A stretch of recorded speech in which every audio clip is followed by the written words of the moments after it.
We might have been able to squeeze that in yesterday. But... man, I've got... a lot of mixed feelings about that. What a cheerful ending, right?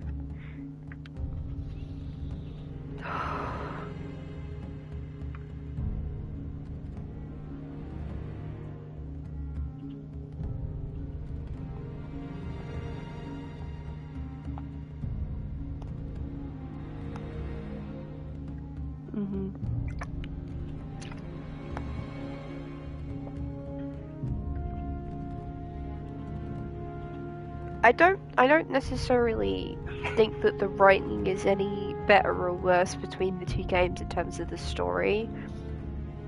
It's almost like they let the writing take precedent over making a good game overall. And that they kind of let the writing and the visuals lead their efforts. And then so some of the issues with like the balancing kind of got lost because like, well, it's pretty and the writing's good. And like, there's nothing wrong with the mechanics of the fighting system. There are some really solid elements of the game, but the balancing was so bad. I can't even describe to you. It sounds like you're becoming more frustrated in this, but it's just because this was so inconsistent. Me in the first 5 streams of this game wasn't nearly as frustrated. It's the fact that I hit this brick wall as soon as I hit Ravis. And then ever since then it's been slog. Whereas there were points in Fallen Order where it was like, okay, it's got really, really hard.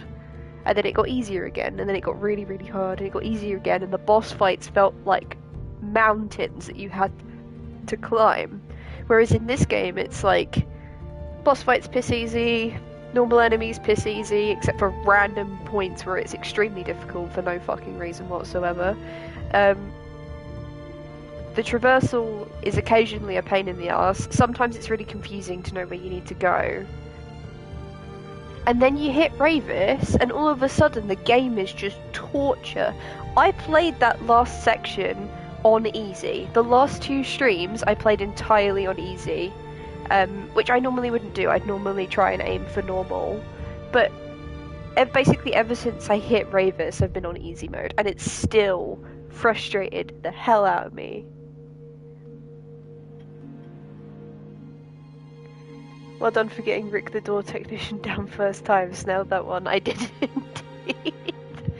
I can't believe the glitch I got on that guy.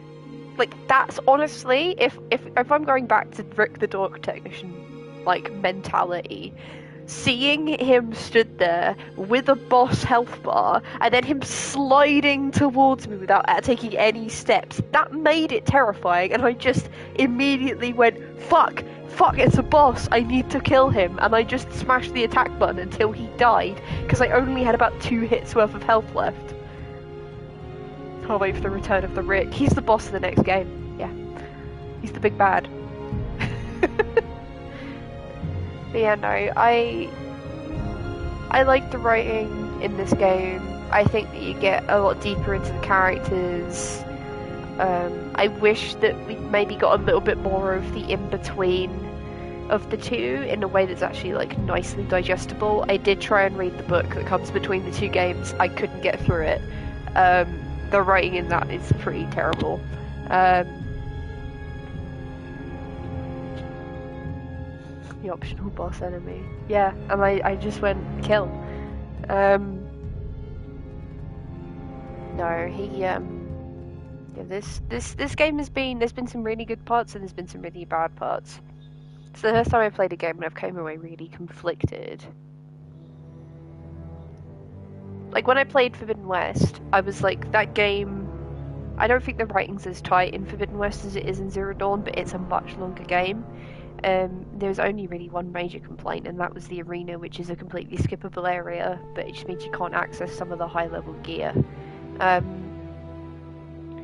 Whereas in this, it's like, okay, I was having fun with it, I was really enjoying it, I felt super powerful, and, you know, the fights were challenging enough, but not challenging to the point of making me rage. And then I hit that one point in chapter 5, and it's like, what the fuck is this? Like, seriously, what the fuck is this? And everything after that was torturous for no fucking reason.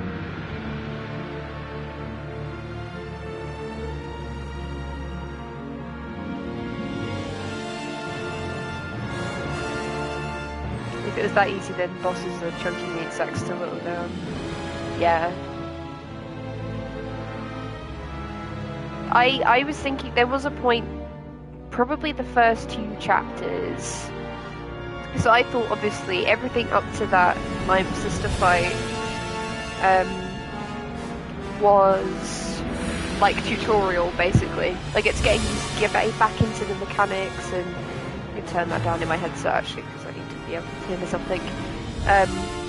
So getting you back into the mechanics and getting into the fighting system, and you know, and then you do that boss fight, and I felt like after that it should have taken a step up in difficulty, but it didn't. And the next 2 chapters were really quite easy. I think chapters 3 and 4 should have been what chapters 1 and 2 felt like. It was like, okay, we're starting to get a bit of challenge, but I'm not coming across these roadblocks. And then you needed to have a stage in between what 3 and 4 was, to be 3 and 4, that's like between 3 and 4 and 5 and 6, rather than it just being a massive fucking upwards cliff. The other thing that puts me off is the knowledge that pretty much everything Cal does is doomed to failure. We know who saves it all, and he's not about yet, and doesn't appear in the later stuff. Yeah, that is another point. It's like, how invested can you get when you know that Cal is... I mean, I guess the only investment that you can get is that this is happening in the TV show era, right? This is what Disney's currently working on, and what they're building out, like the Mandalorian area of story, and like that's all happening in the same kind of time period. So the only investment that you can really have is that Cal shows up in the TV shows, and that he has some kind of intersection with them. But I don't think that that's going to happen anytime soon. A lot of people were talking about the possibility of him showing up in The Mandalorian. I mean, maybe in the movie, that might be an opportunity to bring him out. The guy that does, obviously, all the voice and the motion capture for Cal is an actor. He does look like Cal. They modelled him off of the actor. So they could potentially bring him in for the movie or for the TV shows. We will see. But I think Disney's going to keep that under wraps until it does happen. So that's, I guess, the only investment that he could have an impact in that plot line. But he's not going to be part of the group that takes down the Empire, because we all know that that's Luke. And the Rebellion, my brain just kept going Republic, and I'm like, no, the Republic fell.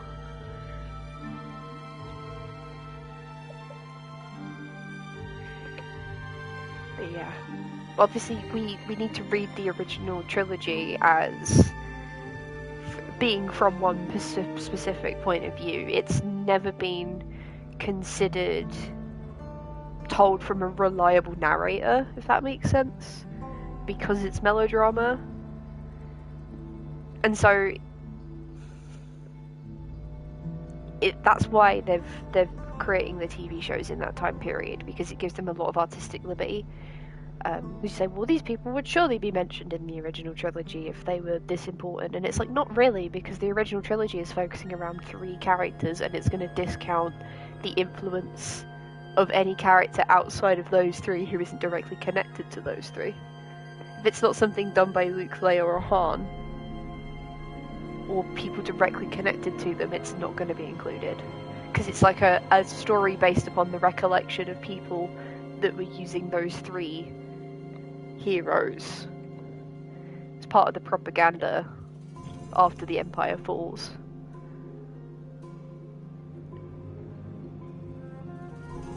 Yeah, that's the thing, is I think either he's he needs to either die or retire from being involved before the original trilogy happens. That means that he could still have a pretty impressive role in the TV show era, but that's obviously all of that is before the events of episode 4. So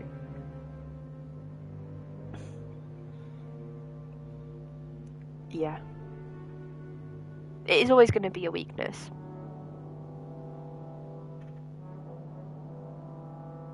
But I think you're more invested in him as an individual. Like with Fallen Order, the plot line of that is that they're trying to get a hold of the records of all the full sensitives in the galaxy, and initially it's like, well, so we can rebuild the Jedi Order, and it's like, well, you know that doesn't happen, because we know that there aren't a fuck ton of Jedi running around. And so the twist at the end kind of makes sense.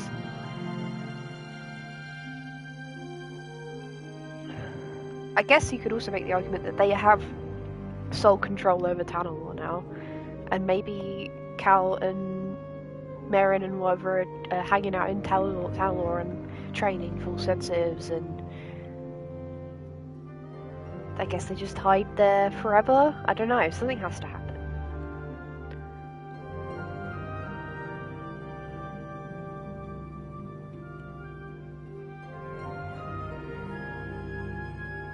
Yeah. I don't know, and I guess that's what is driving people in this narrative, is how involved is he going to be in the events right leading up to episode 4? Like, what is his role? It can't be big enough to be mentioned in episode 4, because they can't include him retroactively, but it could be that he has some kind of background role or some role in setting up the foundations before we actually get to that time period.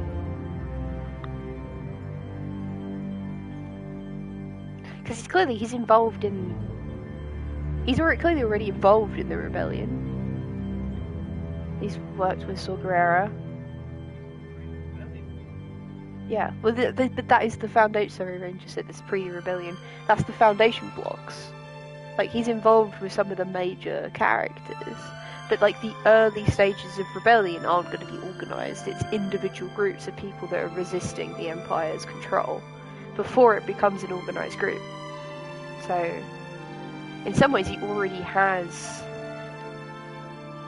some kind of foundational role.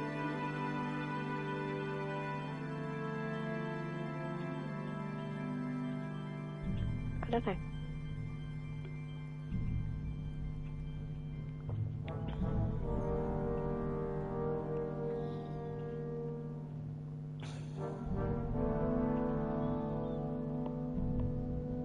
Because obviously now we've got Carter, who's most likely full sensitive. Pretty sure it's guaranteed that she's full sensitive.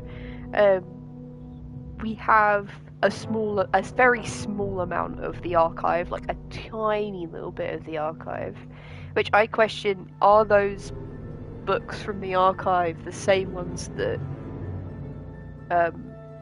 Rey has in episode 8?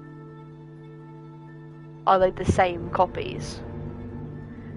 Because she only has about 3, and they're physical books.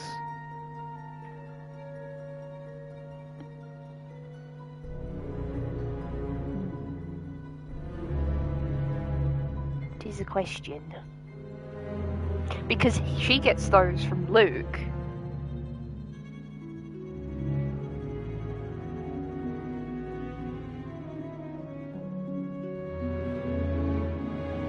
Do some retrospective lore editing, as in the end of episode 5 they are escaping known space, the emergency secret rebel base.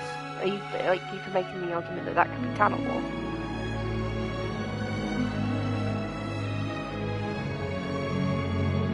Because they have the only key to Tanalorr now. It's in their possession.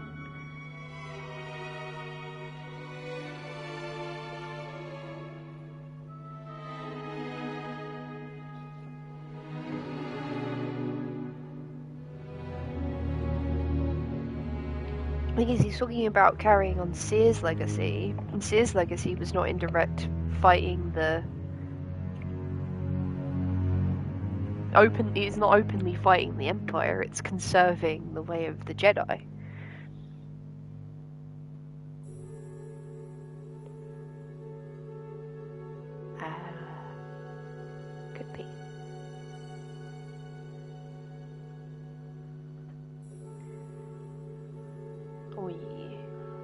have to see. There is also a good chance that, like, Cal dies in the next game.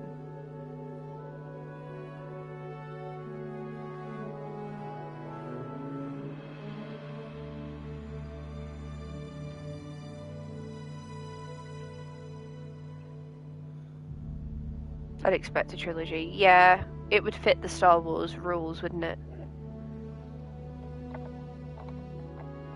I can't believe Rey was actually Cal Kestis. Yeah.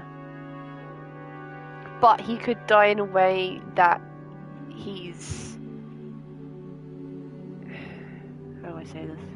He could die in a way that, like, is crucial to the existence of the rebellion. As we see it in episode 4. Just like how when we watched Rogue One, we all knew what the ending of Rogue One was going to be, but we were still invested.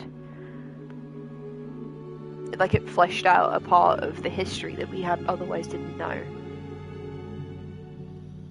It's been said that the next one is the last one in Cal's story. Great!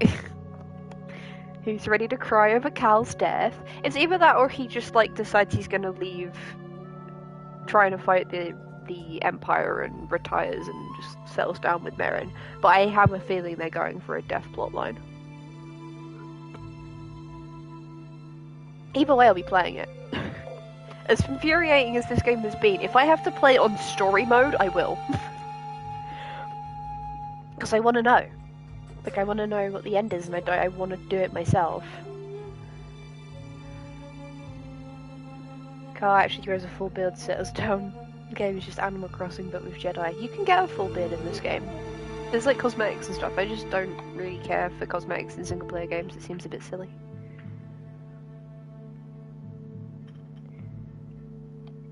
Because you're only going to be in that game for a certain amount of time.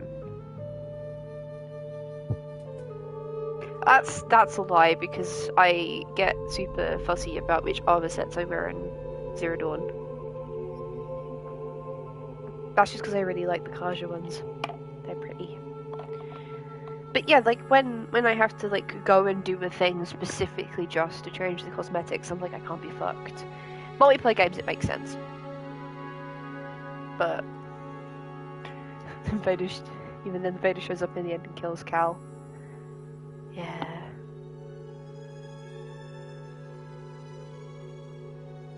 Yeah. I wonder if there's, like, more story stuff between Vader and Sia. Like, that we haven't seen in the game, but, like, is available in a book or something. I need to look that up. Because it seems like there's more of a history there than we've seen in the games when they fight. But he kind of, I got the impression in Fallen Order that, like, he didn't really know who Sia was until he saw her in the end of Fallen Order. Judging by these games, I feel like Cal's ultimate fate is a mistimed jump. If I'm controlling him, yes.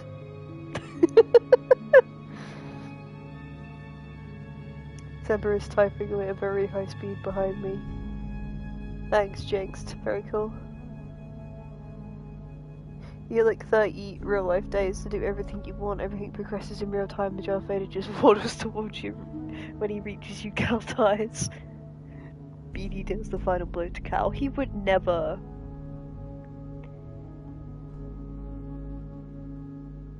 She's in one of Vader's comics as a throwaway background character. Ah, okay. I wonder whether there's, like, whether he appears in the book or whatever. I'm gonna have to, like, just do a Google and see whether there's any Fallen Order lore or Jedi lore that I don't know. Yeah. It's been a very interesting experience playing this game. I'm not, like, mad at it, but it's not the best. I am excited to get back to Assassin's Creed, though.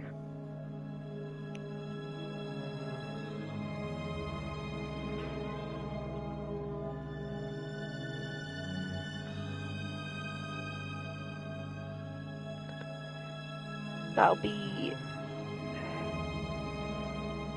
Oh God. Bode's voice actor in Italy is called Ezio.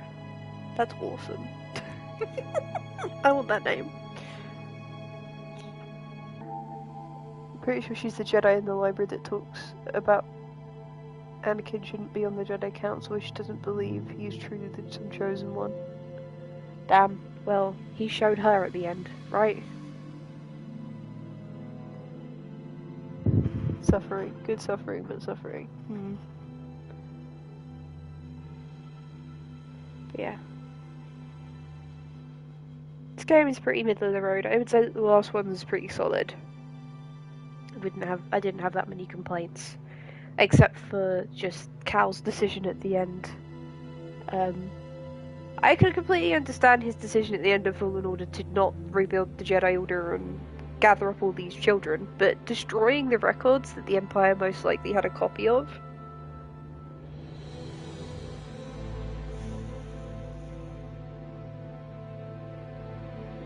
Don't make no sense. But yeah, like, I would say that game is pretty well balanced. Writing's solid, characters are good, visually pretty great.